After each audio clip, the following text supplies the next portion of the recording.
Hey, welcome back, everybody, to a year-end and preview edition of Who's Your Band. So today it's going to be just me and Mr. Sean Morton. How are you, Sean? I'm wonderful. Yeah, I just feel bad that when I start berating you, no one else is going to be laughing besides me. We'll have listeners that'll listen and That's true. enjoy with the beratement. What's with the whalers hat? I went through a phase where I was going to any new city that I was performing in that had a big market. I would go and buy their stuff. And I played in Hartford a lot. So I had the Hartford sweatshirt and the hat and the T-shirt. And I'm just a big fan of the city, personally. I love Hartford. I know your kid goes to school up there. It's a fun town. It's a very underrated town. Here's a fun fact. Not only does my son go to the University of Hartford, but our town coordinator, Mike, he graduated from the University of Hartford. Yeah, I would suggest that you have your son transfer schools right now. Listen, if he's going to turn it like Mike, I would pull him out this second. Yeah, I think that's a smart idea. I'm looking forward to this episode because I love doing these kind of, we only do these like 2 or 3 times a year where it's just me and you. We don't do a lot of these, but hold on a second. Before we get into that, pull back a little bit. Let's see the shirt. Oh, it's Fast Times at Ridgemont High. I love that shirt. Where'd you get it? JCPenney. Wow. See, sometimes Target, JCPenney, these box stores have some really great T-shirts. That's a great one. Yeah. Well, whose phone is dinging like that? Is that you? You know what it is? I get like these messages that come up. I'm doing this for the first time on a new laptop that I got for Christmas. So I haven't figured everything out on it. So there may be an occasional thing. You know what it is? You synced up your phone to your laptop. And now since you have an iPhone, all your text messages are coming through your laptop. But it's okay. We're only recording a fucking podcast. It's no big deal. Totally fine. I'll figure this out by the summertime. March. Right. You're being way too generous, March. Yeah, exactly. Why don't you tell the millions and millions and hundreds of listeners that we have what we're going to do today? Well, I think this is a good episode, and this is something I've been looking forward to as well. We're going to go over the top albums. Mine is Sean's top albums of 2021, and then we'll end the episode with what we're looking forward to in 2022. Yes. So I just put together albums that I liked this year. I didn't add a number to it. So when it came down to it, there are actually 7 albums on my list. I have 11, but we'll go with top 5. We can do the 11. I'm very curious to hear what you have to say. You always have an eclectic. It's a very different mix. It's a lot of rock. It's a lot of country. It's a little pop. It's a little bit of R&B. Yeah, a lot of different stuff on there. Yeah, we're going to have 2 completely different lists. Totally. So, we'll let you go first since you have more than I do. All right. So I'm going to go with my favorite record of the year first to get this out of the way. So I heard one song from this guy and I liked it. And I've been playing it for a few months. And then best thing that I got was Apple Music. I fought it forever because I'm one of those guys who likes to have the actual, even if it's a digital copy, I want the physical hard, files. I get it. And I fought it for a long time. And I was like, I heard the song and I'm like, let me play this guy's rest of the album. And from the first run through, it was my favorite record of the year. I've probably played it about 100 times so far. So it's a country guy named Kip Moore. And the album is called Wild World. Now, if you listen to it, you're not a country guy. I understand that. But when you listen to this album, you hear tons of Bon Jovi and tons of Tom Petty in this record. So it's not like you're, my dog ran away, my trailer flew away in the tornado, my wife died, all that shit. It's not your old school country. It's a lot of pop in there too. But definitely my favorite record of the year. Didn't you just recently see him in concert? No, that's another person that I'll be talking about shortly too. Okay, that sounds pretty good. I mean, I haven't heard the album. Yeah, right. I'm not a big country guy, and the country that I do listen to I listen to a lot of old timers. I still enjoy George Strait and Garth Brooks, and I got on a Dolly Parton kick at the end of the year. So I mean, I still listen to that stuff. I don't think you're going to like my list, and I know you're going to hate my first one. Okay. Okay. And the first one on it, and this is in no particular order, folks. So this is just things that I thought of, and like these are the albums I liked. So one of them was Van Weezer. Okay. And Van On my Weezer, list. Oh, okay, cool. So Yep. it was their tribute to the 1980s rock. There's a lot of nostalgia on this with sounds. They borrow and not sample because they play their own music, but they borrow riffs from other well-known 80s Oh yeah, songs. they did Crazy Train. Yeah. I Need Some of That was a highlight on it. There's a lot of hooks on this album. I get the feeling that Rivers Cuomo would have loved to have hung out on the Sunset Strip. Yeah, it was a great record. It came out earlier in the year, and I heard the one song "Hero" first, and then I was like, let me get the rest of this record. And it's one of those rare records that I got the digital first and went out and bought the vinyl afterwards. It's that good for me. I just absolutely love that record. It was and they put out 2 records this year too. They did. I think it was Okay Human. Yep, Okay Human, and then that one too. But if you have to pick between the 2, I'm definitely going with that one. Me too. Well, one, I like that sound.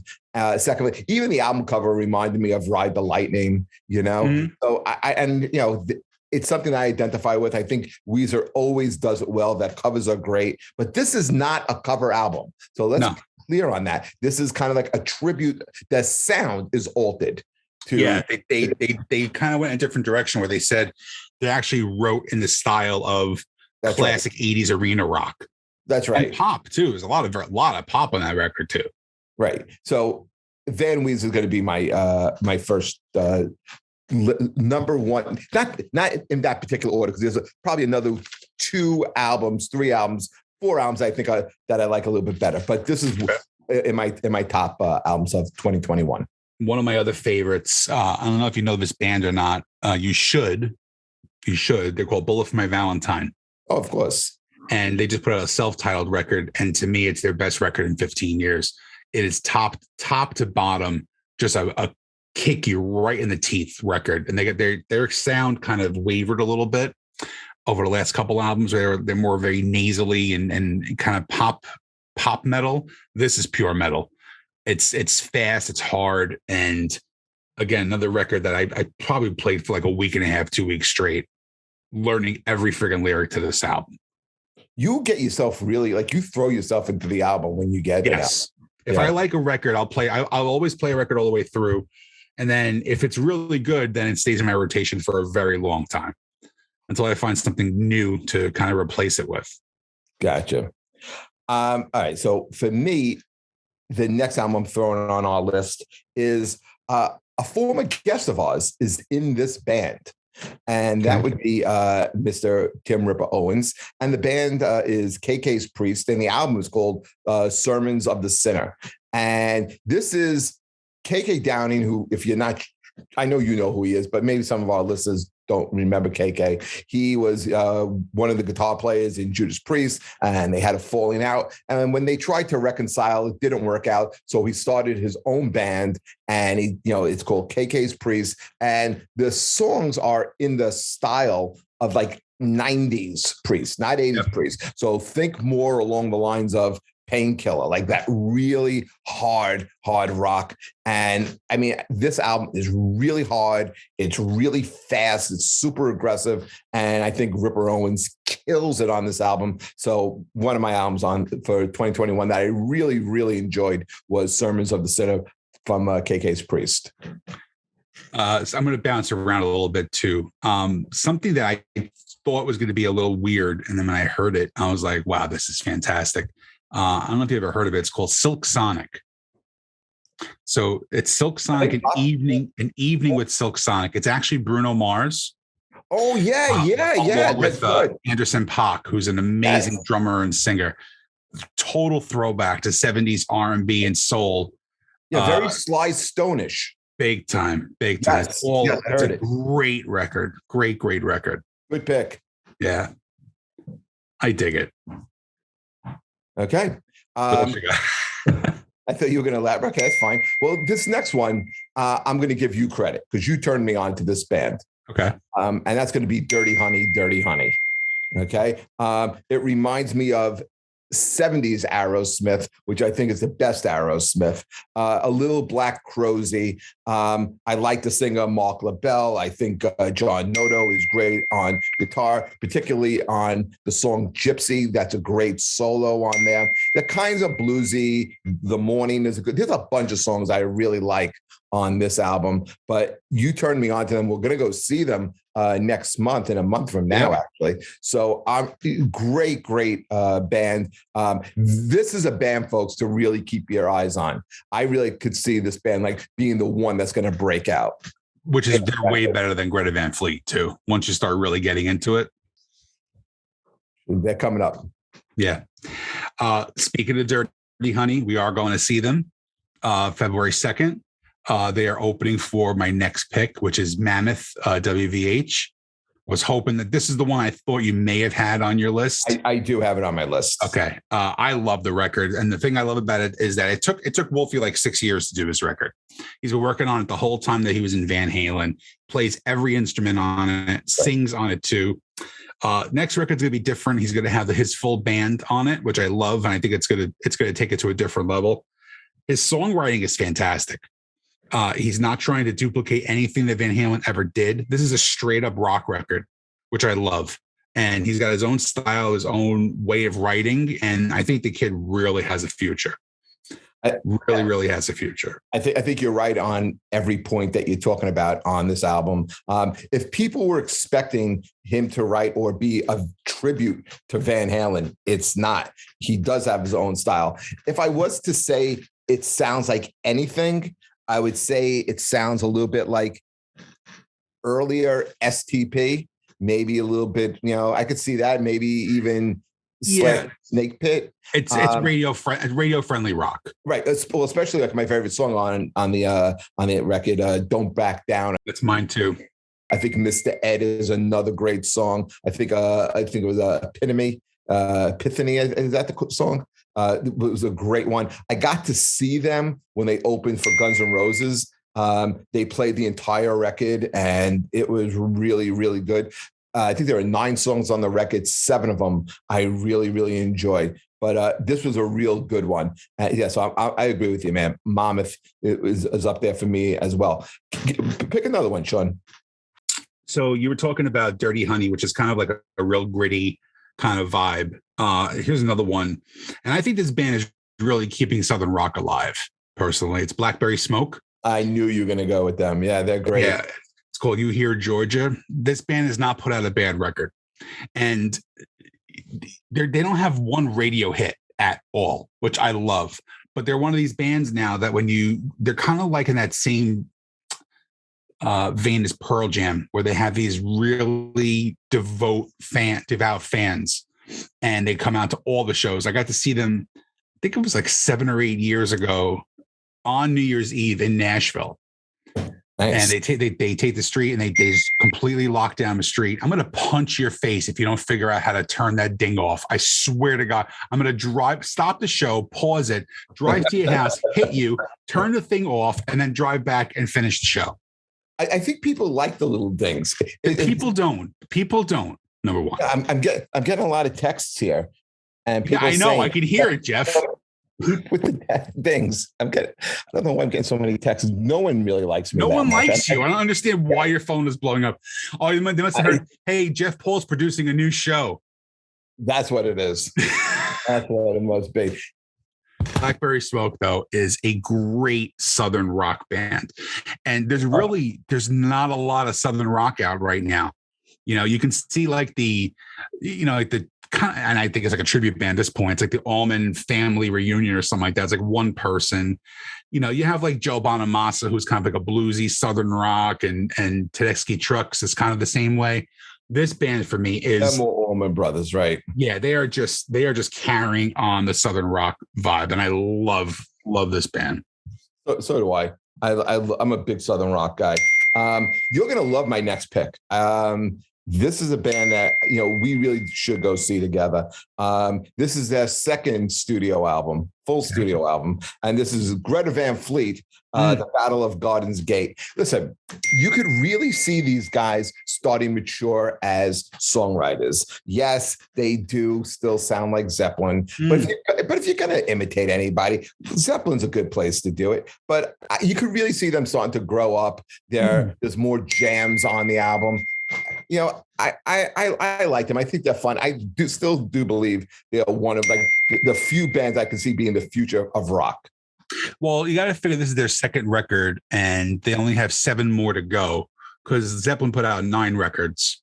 So once they just keep copying all the rest of the records, once they're done doing that, then they're probably just going to retire. Yeah, well, hopefully they'll put out a tribute to Physical Graffiti. They will. They'll put out a double record, it'll be called Virtual Scandal or something like that. Just, a complete ripoff of it. Fucking hate them. Anyway, yeah. So you mentioned before, was that the guy I saw in concert? And no, when I was talking about Kip Moore, my next, and I'm kind of cheating a little bit with this. I'm going with Eric Church, and it's Heart and Soul. But that's 3 records, Heart and Soul. That's 3 separate records. And I think I told the story on the podcast before, but I'll mention it again. During quarantine, he rented out a restaurant, recorded 27 songs, wrote one song in the morning, recorded it at night over 27 days. And that's how he put this album out. It's 10 songs on Heart, 11 on Soul, and 6 on And you can only get from the fan club. There's not one bad song on this, and it's a testament. He's kind of like a weird country guy where he's not super hokey with the big cowboy hat and talking about his truck and the beer and all that stuff. He does talk about that, but he's a lot more in depth than most country people are, and he's got a lot of rock vibe to him too. He recorded a bunch of albums a couple of years ago called 61 Days in Church, where he went on tour and he recorded all 61 because his name is Church. Yes, 61 Days in Church. Very good, Jeff. If he was a part of the tribe, it'd be 61 Days at Synagogue. But who wants to go to 61 Days at Synagogue? Let's just be honest. Covers amazing stuff like Metallica, Springsteen, Billy Joel, Pearl Jam. Are these on the album? They're on the live albums that he did. So if you go to his website, he actually said they released 5, and I have all 5 volumes. But the website, if you're a part of his, I think it's called the Church Choir, right? It's so hokey, but yeah, that's pretty hokey. They released all 61 shows on vinyl, and it comes in a big carrying case. It was $1,000. It was an insane amount of money. Do you need that much, Eric Church? Well, he's another one of those guys like Clutch, like Fish, who never plays the same set list twice, which I personally love that. Pearl Jam does the same thing. You never know what you're going to see when you see Pearl Jam. Right. I'm a big fan of that because if you're an artist who likes, you like an artist that has a lot of deep cuts, you never know what you're going to see. When I saw him in Long Island, he has a song called Springsteen, which is one of his most popular songs, but he opened it with Thunder Road. So he did a cover of Thunder Road before he goes into Springsteen. That must have been cool. Very, very cool. Just him and acoustic, great record. But yeah, it's 3 records. You can get Heart or Soul, unless you're part of the choir. And you part of the choir? I am not part of the choir. Thank goodness. Yeah, I don't do fan club. I did fan clubs a couple times just for Guns N' Roses to get tickets early. That's it. I thought you might be a little monster, follow Lady Gaga. I do follow Gaga. I did go to Vegas to see her twice. And when she starts singing Born This Way, when she says, put your paws up, I do. My hands go up like this. Oh, God. Yes, I'm a little monster. Oh, my God. Yeah. What else you got, Jeffrey? Because I only have 5 picks left. Okay, I have 2. So I'll go one and then we'll double up on yours. So this band is one of my favorite bands of all time. And what I love about them is it's a horrible record, Jeff. It's a horrible record. I'm cutting you off. It's not horrible. It's not. This is okay. I'm gonna tell you why it's not horrible. If it was just released as a single record, it would be great. But you also realize 3 out of the last 4 records have been double albums. Mhm. This one comes in a little long. Okay, we're talking about Iron Maiden, Sinsinchu, and the album, it comes in at over an hour and a half. It's a lot. It's hard to listen to if you're not like a diehard, especially with 3 tracks are over 10 minutes long. Yeah, that's radio friendly. Yeah. Well, Maiden never cared about radio. Radio never cared about Maiden, and yet they're still great. But what's great about them is like during lockdowns, where a lot of bands, put out music, Maiden put out a double album, man. They're just so prolific in their writing, and it's good. What was the song "Writing on the Wall"? Is one that really stood out. I mean, that you didn't like that song. You're making a I don't face. like the record. How can you not like? It's fucking pretentious. Hey, let's put out a double record. If I hear someone's putting out a double record, I'm going to talk about a double record. What else are you going to do? Wait, it's not pretentious, because what are you going to do during lockdowns when there's nothing else to do? And this is a band that also tours, okay, a lot, and they don't have the opportunity to do it. They are I say hats off to this band for putting out new music and not caring. And it's good, though. It's really good. It's just hard to like. You can't listen to this, a couple of times, because it's who has that type of time to invest. It's an hour and a half, and that's the only knock on it. No, the knock on it is that they could have just written like 4-minute songs. That's what they could have done. No, let's do this. Let's give Bruce's voice a break, and let's write 4 19-minute songs and put out a double record. Shut up. No. It's not the way it's supposed to be. You want to know about a double record? I'm going to tell you about a double record that was great this year. You don't know him. I know you don't know him, but you may have heard about the scandal that he was involved in. The guy's name is Morgan Wallen.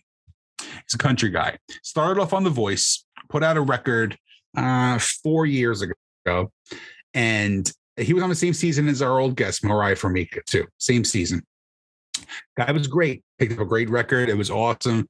Puts out a double for a second record, like Guns N' Roses, puts out a double album. It's called Dangerous. 31 songs. That's what a double album should be, Jeffrey. 31 songs. Okay. How short are the songs? Well, they're radio songs, so they're all between 3 and 4 minutes long. It's like a comedian that's like a one-liner comedian. He's going to put out a lot more jokes as opposed to a storyteller. I'm not trying to compare this guy to Iron Maiden, because there's no comparison, but Maiden is, they're going to write in the style that they write it. And listen, it's not the first time they wrote epics. Rhyme of the Ancient Mariner is like an 11-minute song, man. It's still great. Yeah, but again, it's 2021. No one wants to hear a 9-minute instrumental fucking break. Sorry, my attention span is not there anymore for that. That's, what this Maiden tour is going to be? First of all, number one, I'm not going to be there. I'm not going to see it, because I'm not sitting through 8 songs and an hour and a half, and then have them play 2 friggin' songs like "Hallowed Be Thy Name" and friggin' 2 Minutes to Midnight. Not doing it. Okay, this tour is going to be different. It's going to be a continuation of Legacy of the Beast, but they're going to take some songs out, and then not playing the whole Sinsinchu album. Okay, which I know you've gone to a Maiden concert in the past where they only played the new stuff and then just encored with like 4 or 5. They're still going to play the bulk of the set. Is going to be hits. I saw the original Legacy of the Beast tour, and it was one of the best concerts I've ever seen. It was easily the best set list I've ever seen a band do. Well, listen, I've had some good experiences with them, and I've had some bad experiences with them. I'm not setting myself up for a bad experience listening to this freaking album. I'm telling you that right now. Another double record made my list, though. Somebody you might like. Prince. Welcome to America. I heard the album. Yeah. Love it. Considering the fact that these songs were written about 10 to 12 years ago. Yeah, still holds up. And it holds up well. Yeah. It doesn't sound dated in the least bit. Agreed. And his estate now is probably putting out an album almost every year at this point. Because I can remember 20 years ago, Prince said he never had to record ever again because he had about 600 songs completely written and recorded sitting in a vault. So they're going to release Prince music for the rest of the time, which is fine by me. Well, hopefully so will be. I thought this was much better than I thought it was going to be. I did too. I really did too. And then let me see how many more I got. So we're going to go back to you. I think I have 1, 2.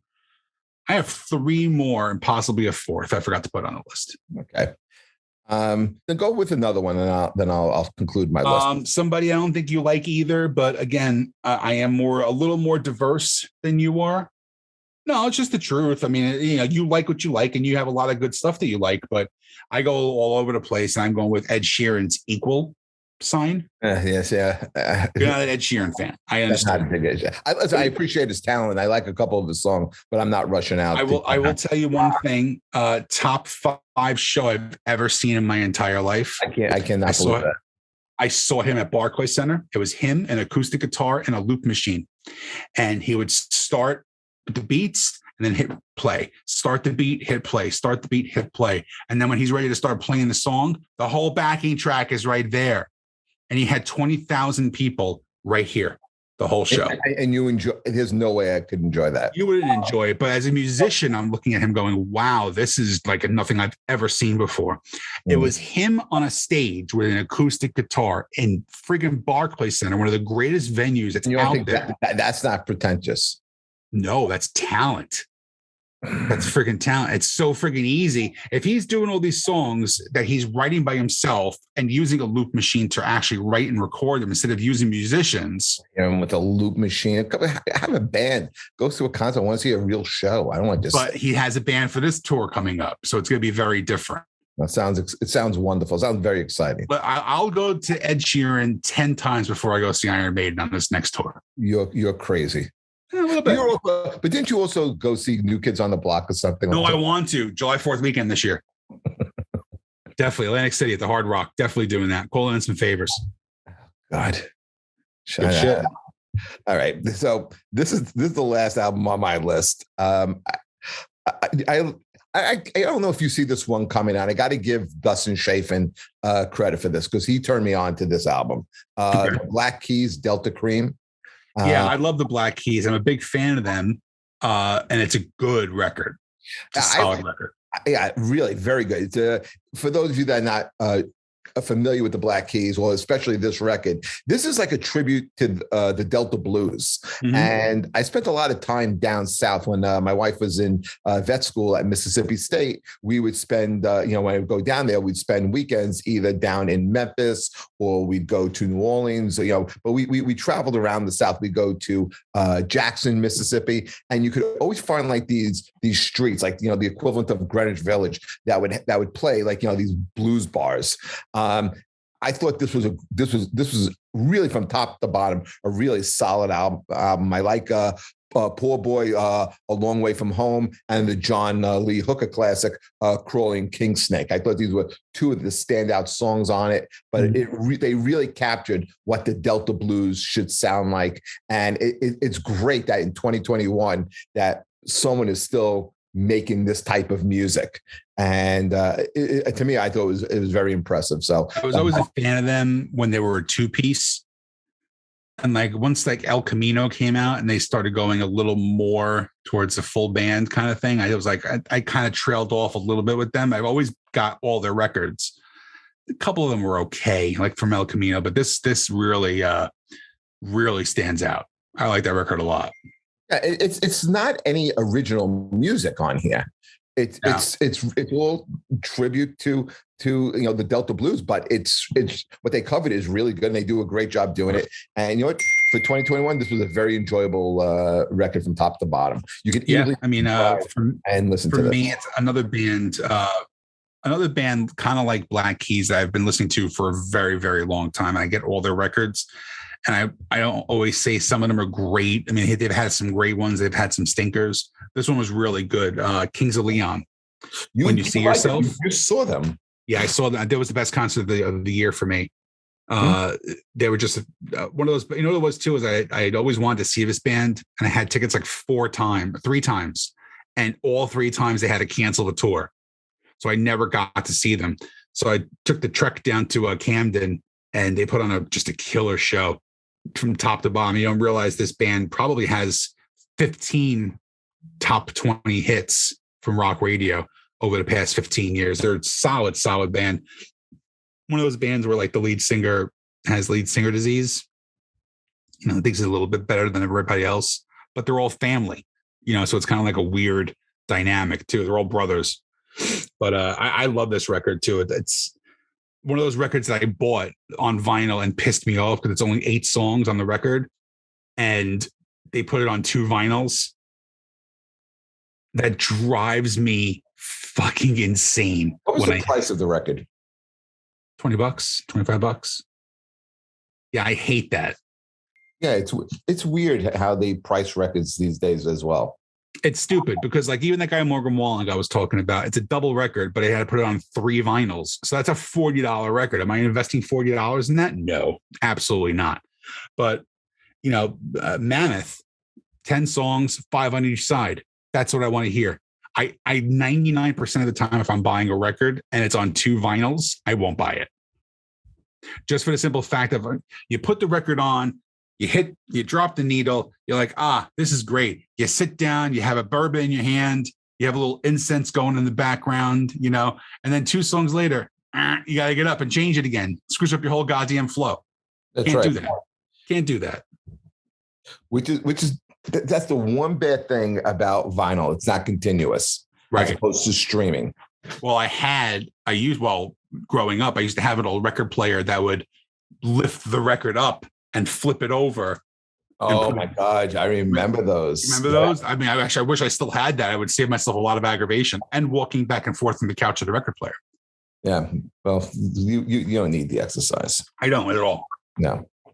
So how many more you have? You got 2 I got more? one. I got one more act. Let's hear it. They put out 2 records this year, actually. It's the Foo Fighters. I had the feeling you were going to go with a Foo Fighters record. Well, they have Medicine at Midnight, which is a good record. It's a different sound, completely different sound from the last record. It's a very more upbeat, poppy record, have a lot of background singers on it. The songs resonate live because I saw them in February at the Garden. They come off really good. And they also put out a great one for Record Store Day. It was called Hail Satin as the DGs, and they put out the Bee Gees cover album for Record Store Day. You also saw them in June.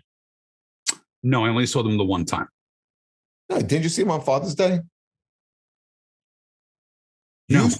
Yes, you did. You went to the first concert back at MSG, and that was in February.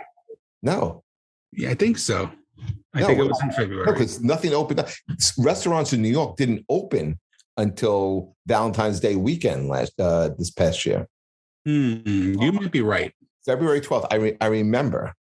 You might be right. I'm actually Googling because what they actually did, which was something really, really cool. I don't know if you saw this or not, but they decided that it was June 20th. You're correct. June 20th, 2021 at the Garden. They decided that since everything was shut down because of, a lot of people weren't going out for New Year's and things like that, they released the entire concert on YouTube on New Year's Eve so you can watch a live concert that night.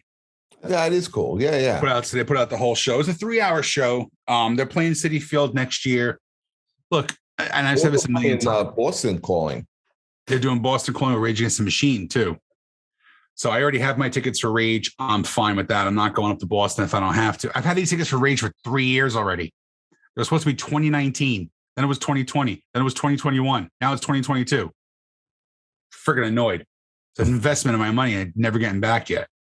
But the Hail Satin was fantastic. I don't know if you heard any of their Bee Gees covers too. I did, but I've seen live versions of them. Download the studio versions because let me tell you something. He sounds painfully like Barry Gibb. Never thought that he would ever be able to pull off a falsetto like that. And he said that it was so easy for him to sing that he never thought it would be. He said every Foo Fighters record right now is going to be a falsetto. Yeah, enough things don't come easy to Dave Grohl because he's in 2 Rock and Roll Hall of Fame bands. He's fantastic on drums and guitar. So why shouldn't he be able to do falsetto as well? And you know what? I found out today, before he joined Nirvana, he was this close to joining Gwar as their new drummer. I read that. Yes. Yeah, I think it's fantastic. I think it's great. And, he actually also produced back in the day, he produced a friend of mine's band, their record. When you're in high school and there's always that one band that breaks out like from your class and stuff, like these guys were like that band. Who was the band? Do you remember? They were called Rye Coalition. So good guys, kids I went to high school with, and they said they had gotten signed and they go, well, we want you to pick your producer. And they said, Phil Spector.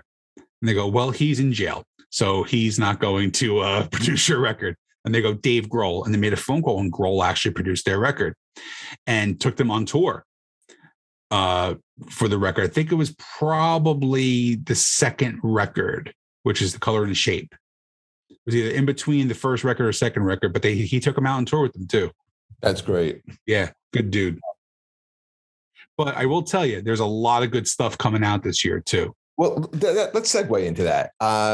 Let's talk about things that we're looking forward to in 2022. And it doesn't only have to be albums, anything kind of like music related. And what I did was I put 3 albums that I like, well, at least 3, and some concerts that I'm really, really looking forward to in the new year. So I guess I'll go first with this. And what I'm looking forward to in 2022 is I think you're going to see this band, Ghost. Yes, they have a new album coming out too. Right. They've been waiting to put this album out for almost a year now. They didn't want to put it out because they wanted to tour in support of it. Yep. And this is, I really think, their first real arena headlining tour. Yep. And I think they're touring with Volbeat, right? Volbeat. No, Volbeat. Volbeat. They're touring with Volbeat. Volbeat. Right. So that should be great in itself. But when we talk about bands that I think could take the leap up and really like become like, a band that you see like on television and carries the torch for rock and roll, I think Ghost is a band that has the opportunity to do. You are 1,000% correct with that. I will say that they're a band that has been around for a long time. And I know so many people have told me, once you see them live, forget it. I have a friend who lives out in LA now. Yeah, a friend who lives out in LA now, and he's been pushing them on me for like 4 years.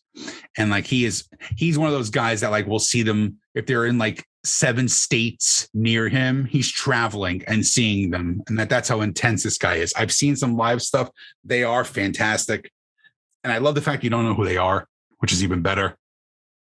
They had all the masks and stuff like that. Apparently, I don't know if you know this or not, but Metallica has been teasing a new album coming out in 2022 as well. They will be coming out with a new album. Yeah, apparently they have like 12 or 14 songs that are demoed already and a couple that are recorded. So a lot of people shit on Metallica. I'm sorry. I respect them more than most bands out there. Why do people shit on Metallica? What do they do wrong? Because the first 4 records are masterpieces of thrash metal, and then once the Black Album comes out, they cut their hair and did all this shit. The Black Album is a phenomenal record. There, I said it. And anybody else puts that album out, they're the biggest band on the planet, and they don't get any shit for it. I don't understand why they can't cut their hair. You look, first of all, if you're mid-50s and you have thinning hair like Lars had, you would look ridiculous. You'd look like Ichabod Crane behind some kid. You got to evolve, and just like, look, you don't do the same jokes that you did 10 years. Well, you do, but you don't. The delivery's different. You know what I mean? Like even your delivery, your cadence is different. Everybody does that. You evolve as an artist. I don't have a problem with that. I love hearing the Metallica stuff. I love hearing Hit the Lights. Them doing it now at almost 60 years old. It sounds completely different, but it's still a fucking great song. It was 40 years old. I never got the Metallica hate. I just doesn't make sense to me. I don't get it either, to be honest.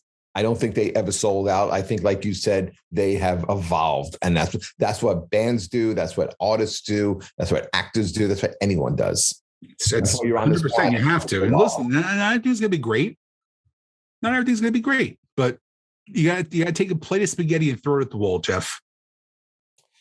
All right. So here's something I'm really looking forward to. I'm a huge Ozzy fan. Yep. And Ozzy is supposed to be coming out with a new album with like a top, like more guest stars than he had on his last one. Oh, and yeah. They're supposed to have like Taylor Hawkins and Chad Smith from the Chili Peppers and Jeff Beck and Clapton and Tony Iommi and Zach Wilde. Like this is going to be great. And I'm really, I was supposed to see Ozzy on his last tour and it got canceled because he got sick.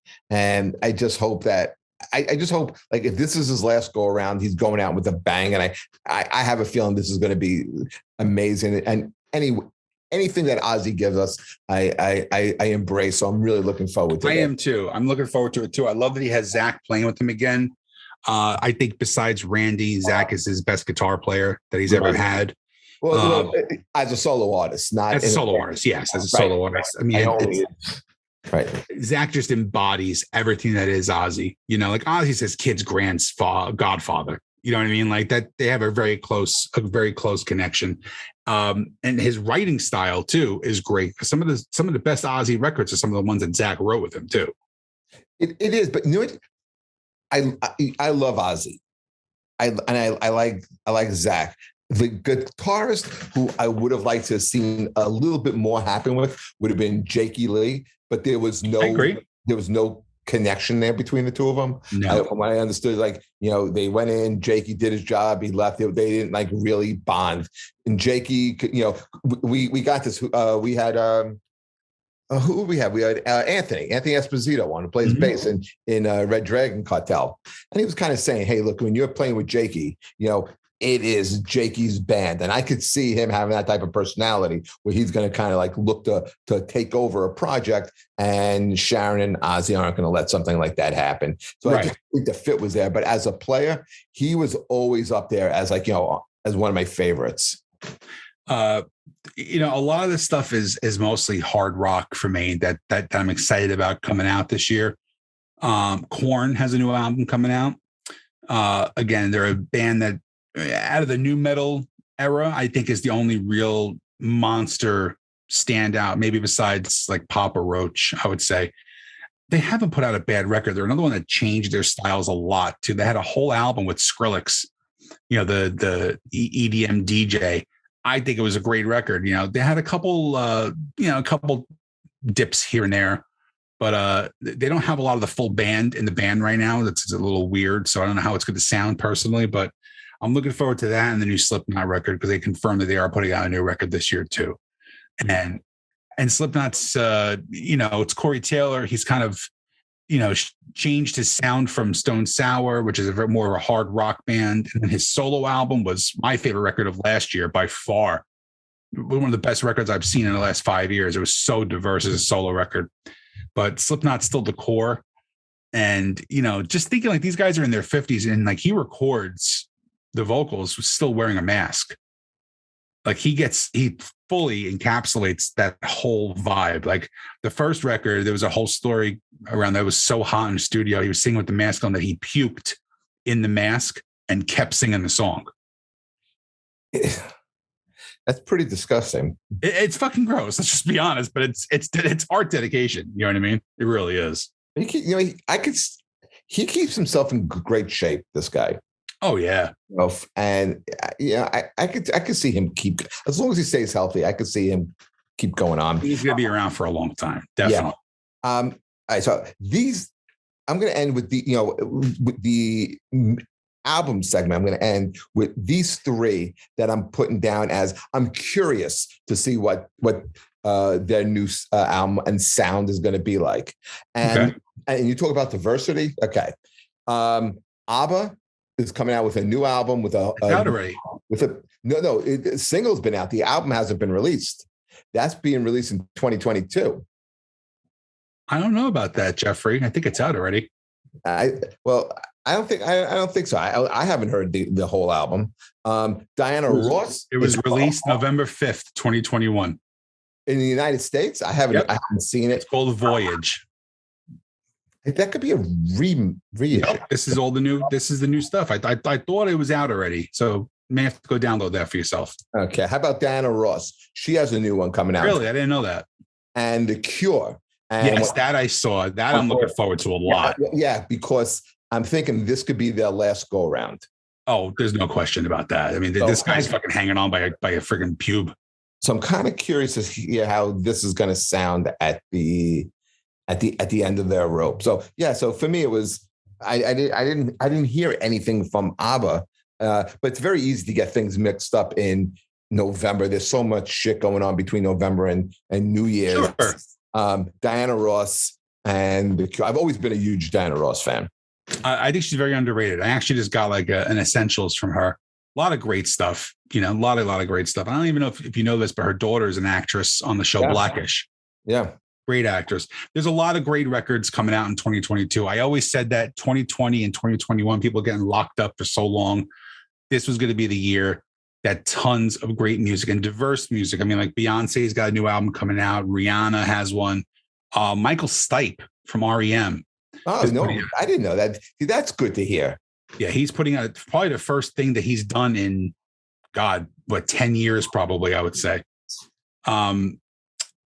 Jack White has a new album coming out, and the first song is actually pretty good, which I kind of go either way with him. Sometimes he puts out a lot of great stuff. A lot of Billy Corgan, where he puts out a lot, and some of it is hit or miss. I will tell you the one thing that's great about him. He owns a record store in Nashville. It's called Third Man Records. It's also the name of his label. He has a thing that you go in. It's a phone booth that you go in, and you can only fit you and an acoustic guitar in this phone booth, and you can record inside the phone booth. And 10 minutes later, a vinyl record pops out with your recording on it. That's great. And it's like $30, and it's fucking amazing. Tears for Fears have a new album coming out February 25th. A band you may not like, but the guy's really good, is The Weeknd. A lot of people compare him to like the next Michael Jackson, which I don't see, but it's hard to push that. But and then Jack White. So I think there's a lot of great stuff coming out in 2022. I think we have a multiple lists next year. The lists next year are going to be very hard to narrow down. Let's end with concerts, live performances that we're looking forward to, and I'll let you go first on this one. Well, my favorite band is playing a small tour, Life of Agony, and I'm going to see them 3 times out of the 6 shows. I want to go see them in Brooklyn on February 4th. It's my mom's birthday. I tried to convince her that maybe she should go see that for her birthday. That flew like a fart in church. Where are they playing? They're playing in Stone Pony. They're playing Warsaw in Brooklyn. A couple places in Pennsylvania, Mexicali Blues in New Jersey. I'm going to that show as well. So that I'm looking forward to. And for me personally, I'm really looking forward to seeing Elton John in July. I bought these tickets last July, actually, and I didn't get the insurance on the tickets. So I'm hoping he doesn't die before July. He won't die. You're going to be good. That's what I'm looking forward to so far. And the MMRBQ this year, I don't know if you're aware of what that is. That's a great radio station, WMMR in Philadelphia, and it's their rock station. So if you want to go to the show, I suggest we do it. It's May 21st in Camden. It's Disturbed, The Pretty Reckless, Royal Blood, Living Colour, and Crowbot. I think Adam would love to see that. I think we should take Adam to that show. I think we should take him, and we'll pump you guys full of cheesesteaks, and we'll go to the show. We're going to be hanging out with Adam on February 2nd when we go see Dirty Honey and Mammoth. Let's see what kind of hang Adam is. If he's annoying, then no, that's May 1. Well, I don't think Adam's going to be the annoying one at all. I think Adam's going to be very cool. Who do you think will be the annoying one? It's the one that was just talking. Hey, let me wear my 4th different NFL team so far this year. Yeah, I'm wearing this because when this comes out, hopefully people will be listening. Oh, January 14th and 15th at Rob's Comedy Playhouse in Buffalo, New York. That's right. I'll be up in Buffalo, New York. Yes, the guy who told me I couldn't perform there. Anyway. All right, so let me end with what I'm looking forward to seeing live shows. I've been looking forward to this for a couple of years. The stadium tour, which is finally supposed to happen. Sean, do you know I've never seen Motley Crue live? I did. And I've been dying to see them. So it's Motley Crue, it's Def Leppard, it's Poison, it's Joan Jett. I don't know how that could be a bad day out. I'm really looking forward to that. It's not happening. I'm telling you right now. Yeah, I hope you're wrong. It's not happening. I hope that pulls it off. But the other show that a band I've never seen is Aerosmith, and they're supposed to be playing. Yeah, they're playing their 50th anniversary tour, and the opening band was supposed to be Rival Sons. Mm-hmm. So, and we were supposed to go see Rival Sons, and the other shows got postponed. That show we were supposed to go to at not Irving Plaza. It was Irving Plaza. Was completely canceled, money refunded. So yeah, I would love to go see Aerosmith 50th anniversary tour with Rival Sons.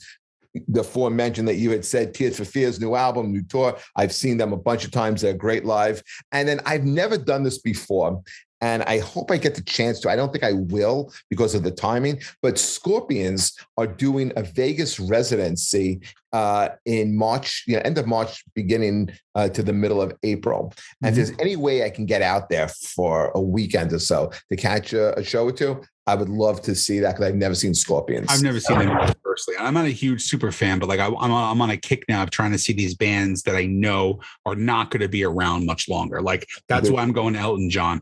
I passed up going to see Elton John and Billy Joel together. Like one of the stupidest, like, you can get tickets for free and you're like, nah, I don't like that shit. I would have killed to have seen that show now. Yeah. So like now he's going to be great. I try and do more older acts. I would go see Ozzy at this point, even though I've seen Ozzy a dozen and a half times between Solo and Sabbath. I think the Elton John set list alone is more than impressive. I actually had the opportunity. I worked on the Billy Joel Elton shows, and they played only stadiums. I mean, it was huge. It was huge, that tour. And Billy Joel's great. But when you look at Elton John's catalog compared to Billy's, I mean, Elton John's catalog is more. It was really, it's amazing. He really is, and that movie really brought him back into the public eye a little bit. Yeah. Again, he's going to have. Hey, what happened to Sean? Essex. We sure will do a few. Hold on, repeat, because you froze for about 10 seconds. I said he's going to probably do about 30 songs, you know what I mean? And then 25 of them are just monsters. Right. Yeah. So that's good. That's what I'm really looking forward to so far. You have to pick a song that you consider kind of like an Elton John deep track. What would you like to hear him do? Deep track? It could be just like not one of like the top 10. Maybe something that's not on a greatest hits. You know what song I like, which is kind of a weird song? Nikita. Oh, that's a weird song. That is an interesting song. It was a hit. But I don't know how that would hold up live.